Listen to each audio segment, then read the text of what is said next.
जैसा कि पिछली क्लास में हमने आपको बताया था जीवाणु कोशिका की संरचना, और आज हम आपको पढ़ाने जा रहे हैं उसी से संबंधित, जिसका नाम है प्लाज्मिड।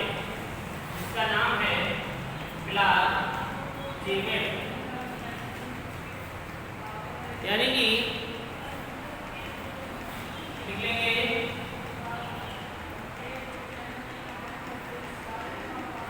प्लाज्मिड क्या है?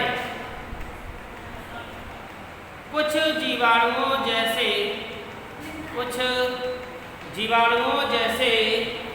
एस्चेरिचिया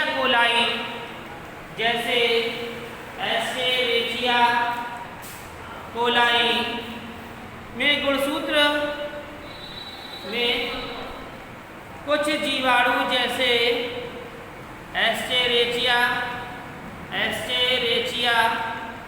कोलाई में गुणसूत्र से भिन्न कुछ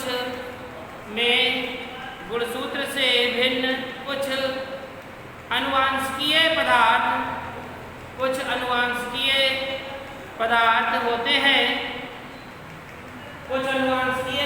होते हैं जिन्हें प्लाज्मिड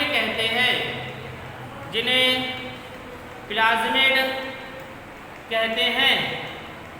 ये छोटे गोल द्विसूत्री होते हैं। ये छोटे व गोल द्विसूत्री होते हैं जो मुख्य डीएनए से अलग रहते हैं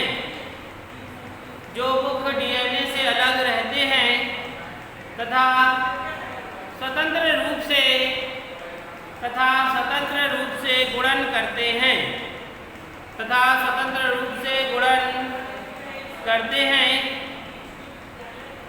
ये तीन प्रकार के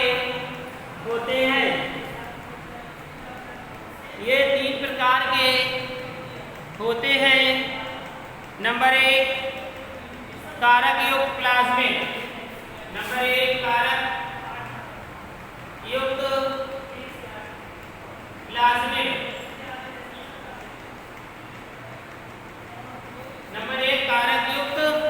प्लाज्मिड। इसमें लिखेंगे ये जीवाणुओं को विशेष औषधि से बचने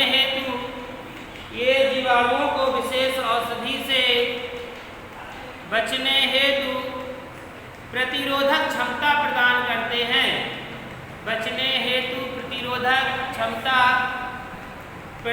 करते हैं। यानी कि ये क्या था आपका पहला आर कारक युक्त था, अब दूसरा आपका है एफ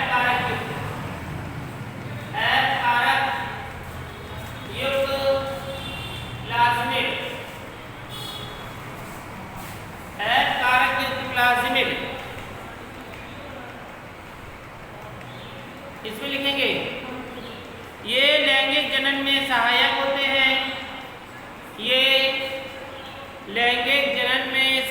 होते हैं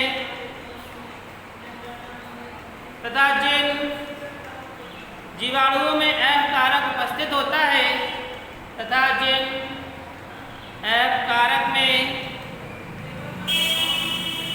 जिन जीवाणुओं में एफ कारक उपस्थित होता है उन्हें एफ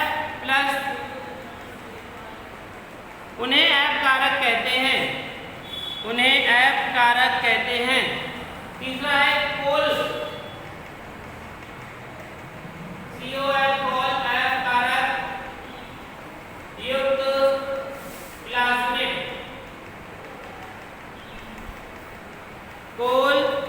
कोल लिख दो, खाली एफ पटा दीजिए। कोल कारक युक्त प्लाज्मिड।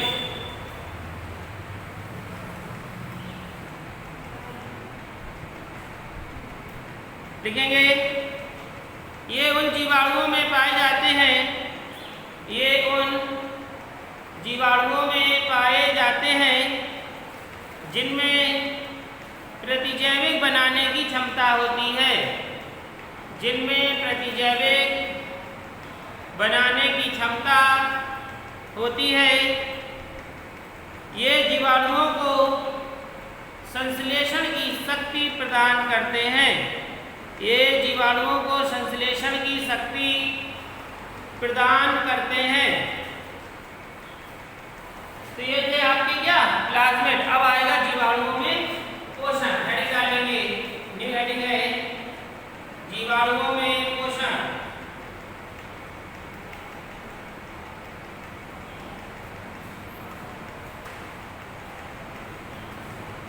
जीवाणुओं में पोषण, nutrition in bacteria. Nutrition in bacteria यानी कि जीवाणुओं में पोषण किस प्रकार से होता है, किस प्रकार वे पोषित होते हैं और आगे बढ़ते हैं, तो ये बता रहे हैं। तो लिखेंगे पोषण के आधार पर जीवाणु दो प्रकार के होते हैं। पोषण के आधार पर जीवाणु दो प्रकार के होते हैं। नंबर 1 स्वापोषी ऑटोट्रॉप्स। नंबर 1 स्वापोषी यानी कि ऑटोट्रॉप्स बैक्टीरिया।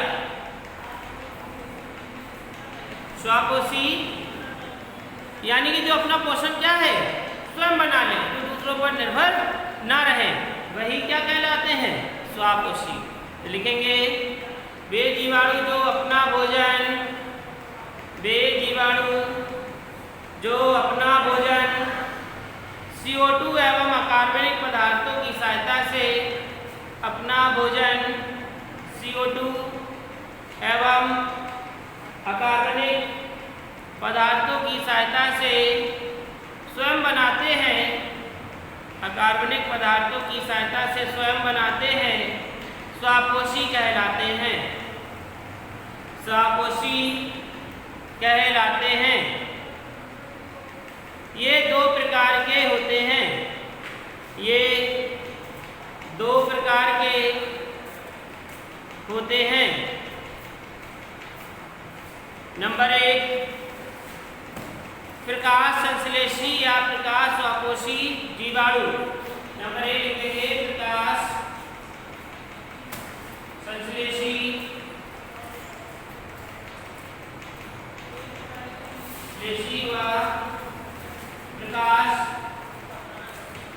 प्रकाश संश्लेषी व प्रकाश स्वापोषी जीवाणु। प्रकाश स्वापोषी जीवाणु।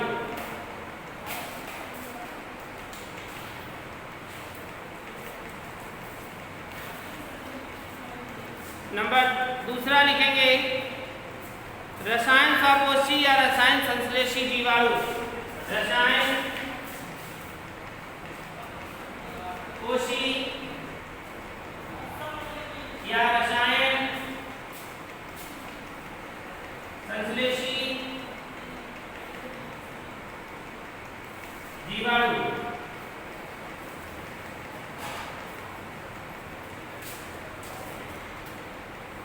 तो ये कौन सा था आपका स्वापोषी। अब है परपोषी या विषम पोषित। दूसरी हेडिंग डालेंगे परपोषी या विषम पोषित। ये स्वापोषी था। दूसरी हेडिंग है विषम पोषी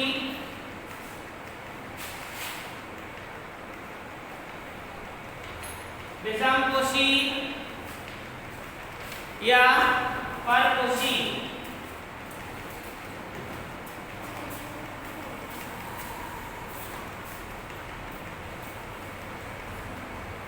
या परपोषी।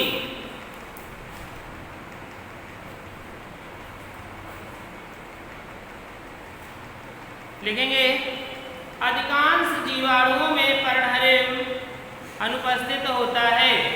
अधिकांश जीवाणुओं में पर्णहरिम अनुपस्थित होता है। ये अपना भोजन स्वयं ना बनाकर ये अपना भोजन स्वयं ना बनाकर दूसरों पर आश्रित रहते हैं। ये अपना भोजन स्वयं न बनाकर दूसरों पर आश्रित रहते हैं। ये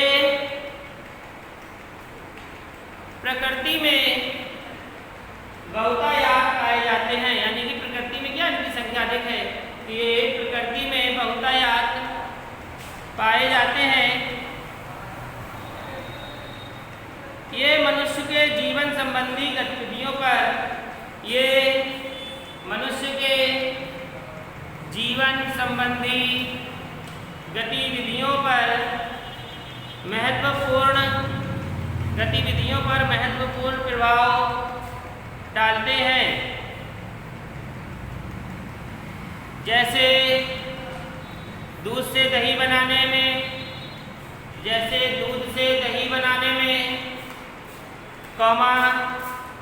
प्रतिजैविकों के निर्माण में,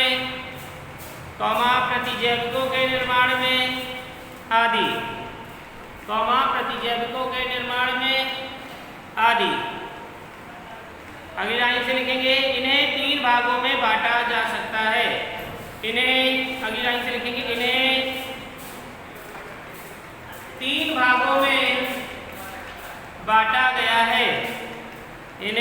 भागों में बांटा गया है। नंबर 1 परजीवी।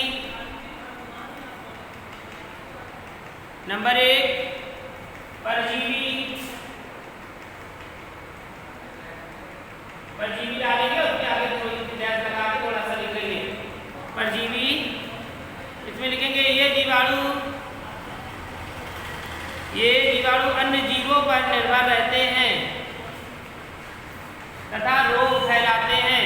ये जीवाणु अन्य जीवों पर निर्भर रहते हैं तथा रोग फैलाते हैं। जैसे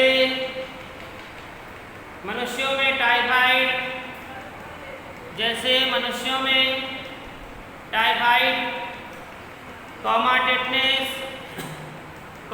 टेटनेस, तपेदिक, निमोनिया आदि। टेटनेस, टाइफाइड, तपेदिक, निमोनिया आदि। दूसरा लिखेंगे मृतोपजीवी। दूसरा है मृतोपजीवी का मतलब क्या है? जो जैसे वस्तुएं मृत पड़ी हुई हैं, जैसे जानवर मृत पड़ा हुआ है तो ये मृतोपजीवी तो लिखेंगे। और उस पे ये पाए जाते हैं तो ये मृत कार्बनिक पदार्थों से अपना भोजन ग्रहण करते हैं। ये मृत कार्बनिक पदार्थों से अपना भोजन ग्रहण करते हैं। जैसे सड़े गले पदार्थ,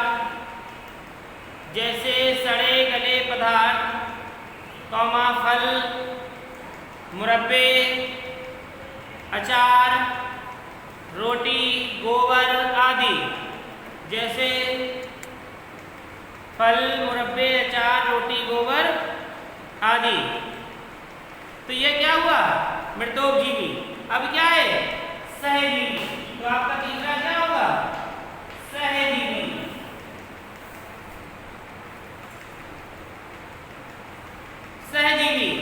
सहजीवी क्या होता है?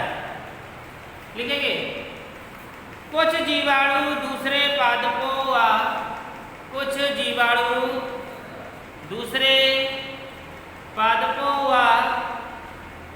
जंतुओं के साथ रहते हैं।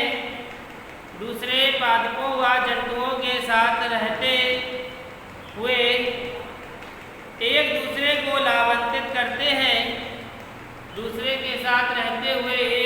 को लाभान्वित करते हैं। इसे सहजीवन कहते हैं।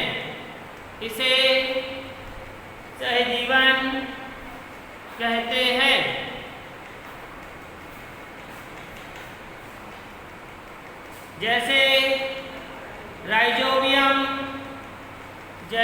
राइजोबियम, लेग्यूमिनोसेरम, जैसे राइजोबियम, लेग्यूमिनोसेरम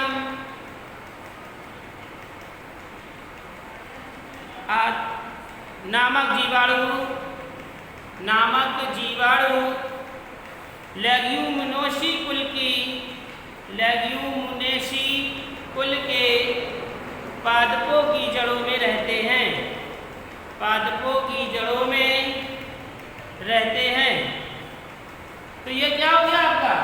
ये आपका हो गया है परपोषी या विषम पोषित, यानी कि जीवाणुओं में पोषण किस प्रकार से हो रहा था ये हमने आपको बताया। तो आपने देखा यहाँ पर कि स्वापोषी होते हैं जो क्या करते हैं, अपना भोजन स्वयं बनाते हैं, यानी कि जो दूसरों पर निर्भर नहीं रहते, तथा कुछ विषमपोषी होते हैं जो अपना भोजन स्वयं नहीं बनाते हैं।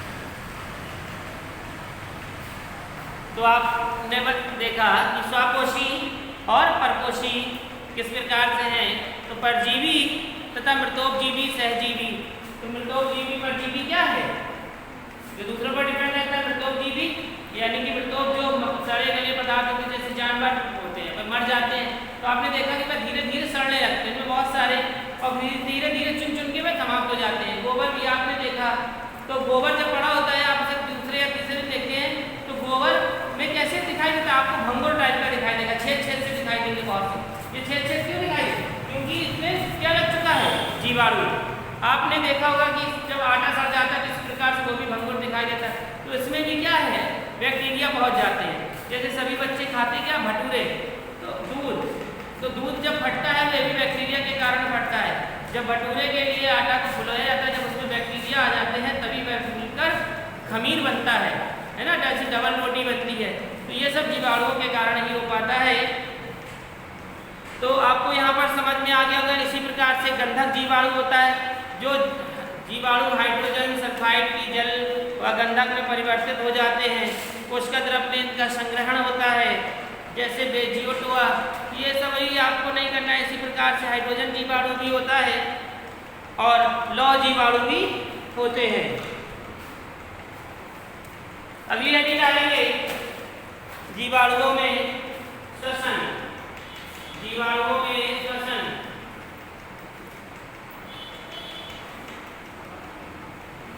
रिस्पिरेशन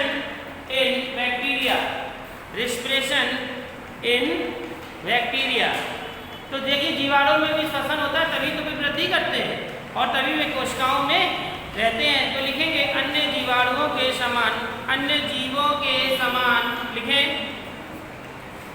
अन्य जीवों के समान जीवाणुओं में भी श्वसन क्रिया के फलस्वरूप, अन्य जीवों के समान जीवाणुओं में भी श्वसन क्रिया के फलस्वरूप ऊर्जा विभिन्न जैव क्रियाओं के लिए प्रयुक्त होती है। ऊर्जा विभिन्न जैव क्रियाओं के लिए प्रयुक्त होती है। तो आप यहाँ पर समझ रहे हैं कि जैसे क्या है, कोई जीव हो, जंतु हो, क्या है, सब में क्या आवश्यक है? श्वसन आवश्यक है। क्या वह श्वसन के बिना जीवित रह सकता है? नहीं। तो कोई भी यानी कि सजीव चीज है तो उसमें श्वसन आवश्यक है, यानी कि चाहे छोटा से छोटा जीव हो या बड़ा से बड़ा जीव, हर पशु पक्षी, हर जीव जंतु श्वसन क्रिया करता है। लेकिन इनकी श्वसन की जो क्रियाएं होती हैं वे अलग अलग होती हैं। जैसे मनुष्य श्वसन किससे करता है? फेफड़ों से करता है और श्वास नली से करता है। इसी प्रकार मछली आपने देखा कि मछली कैसे करती है? अपने गलफड़ों से करती है।